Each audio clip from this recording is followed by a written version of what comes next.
Back in the olden days, the way that men were perceived then is very different to what it is today. Way back then, further than that, okay, you know what? The caveman days. That's better. Back then, being a man was protecting, hunting, and gathering food. Fast forward to the 50s, being a man is going to your marketing job and taking care of your wife and kid. Until you have too much to drink. But fast forward to today, being a man is listening to underground rap and ordering DoorDash all day. And that's the way that it should be. Now, despite that lifestyle being friggin' awesome, that's not how everybody wants to live. In fact, with the amount of time I've spent online, I've come to notice that there almost seems to be a spectrum on the way that men are perceived nowadays. On one end of the spectrum, you have a silly, fun guy. He enjoys listening to music and reading books. Maybe he's got some baggy jeans and painted nails. And on the other end of the spectrum, you have the super wealthy alpha male who could never be seen near the color pink. More recently, many people have come to think that men nowadays have just simply gotten soft, and that we've entered an era of performative, sassy dudes. Girl, Like, we are dead at a point where people online are crashing out on other people for doing something that is considered feminine, or even worse, performative. Ooh, I'm gonna touch you. Whoa, what the too far, dude. Oh, I'm sorry. For those of you who may be uneducated on the characteristics, allow me, Professor Tokemon, to explain how you can find a performative male out in the wild. A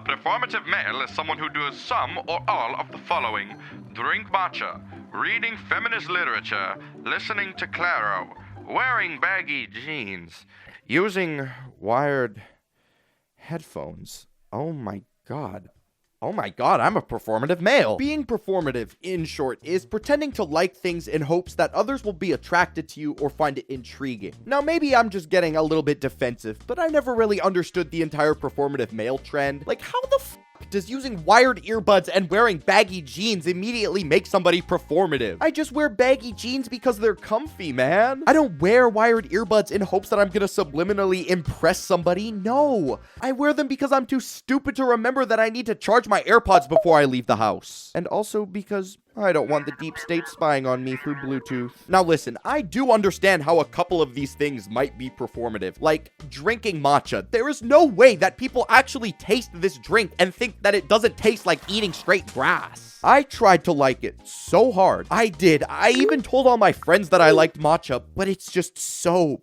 bad. Another thing that's apparently performative is reading books. Are we fucking serious? How is reading books performative? Like, seriously, somebody can't just pick up and try to cleanse their brain from the countless hours of social media use without people going, hey man, that's pretty performative. No, it's not. I feel bad for the people who would do these things before, and now anytime they're caught in public doing any of this, there's definitely a wave of cornballs following them around calling everything they do performative, or even worse, filming it and posting it to TikTok so that way other people can call it performative. Dude, if someone were to take a picture of me doing something like this in public, I'd be so angry that somebody would even think to have the audacity to...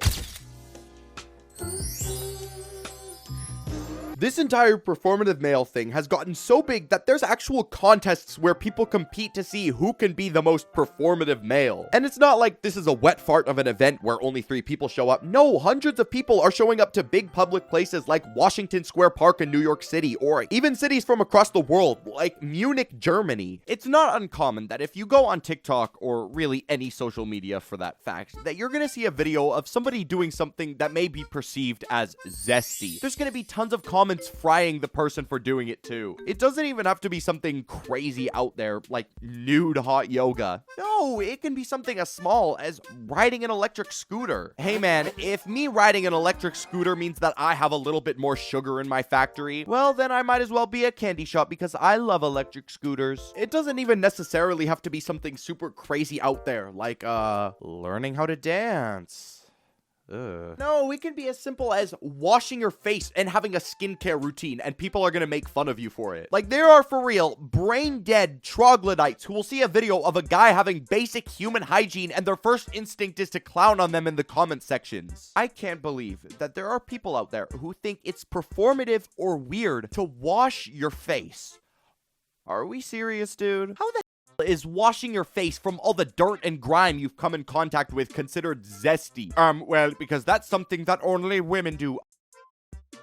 Like, are you for real telling me that you'd rather go out in public smelling like BO and farts than take a little extra care of yourself because it's weird? Oh, hell no. Please keep a distance from me. I never thought I'd see the day in society where people actually feel shame in saying that they keep themselves clean. The same thing goes for dressing a certain way. It's no surprise that fashion has changed so much over the years. Like back in the 1920s, everybody was wearing a suit and tie, looking dapper as can be. Man, even the kids are wearing full suits back then. But then fast forward to today, and dudes are wearing fake archive clothing from quality reps on Reddit. I think the reason that you're seeing so much more of this is because Gen Z might be one of the first generations to fully realize how stupid a lot of this is. People are coming to terms with the fact that not everybody wants to be a one-to-one carbon copy of each other, and they want to express themselves in different ways, whether it be through different fashion styles or hobbies. I'm gonna make a bold assumption here and say that a lot of the judgment coming from older generations stems from the fact that they grew up in a more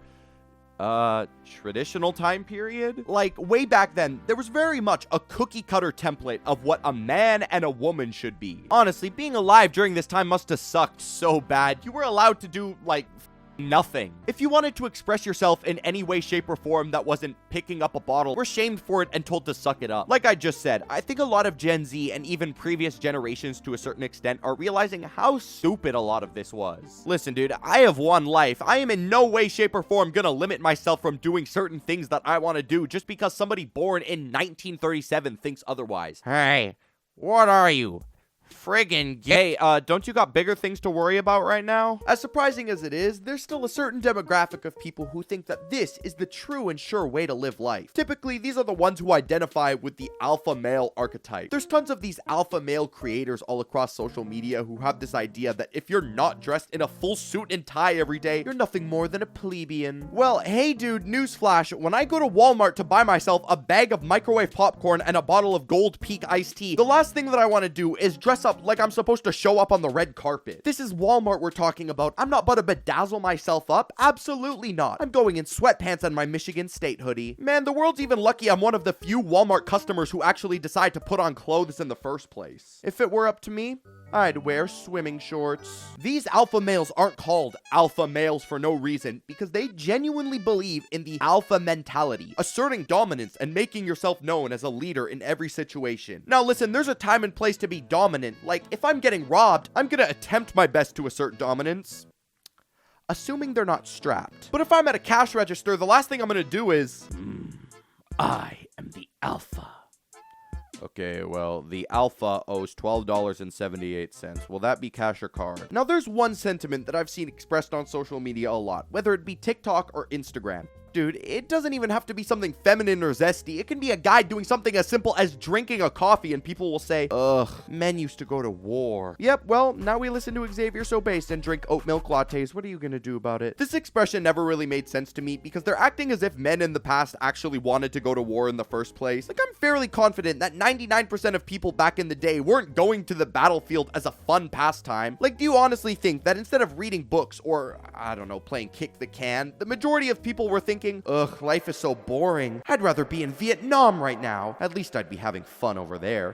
No, especially not after hearing what their parents or grandparents had to go through back in the day. If your name was chosen to get drafted, it was either you go, do what you had to do, or you serve a long prison sentence and pray you don't have to tie your shoe. Most people would end up going. Except for me. I am not doing that. Anyways, that's pretty much all I have to say. Thank you guys so much for watching. Follow my Twitter, my Twitch, and my Instagram. I am super active on all those. From the bottom of my heart, thank you guys so much for watching, and I will see you guys next week. Bye.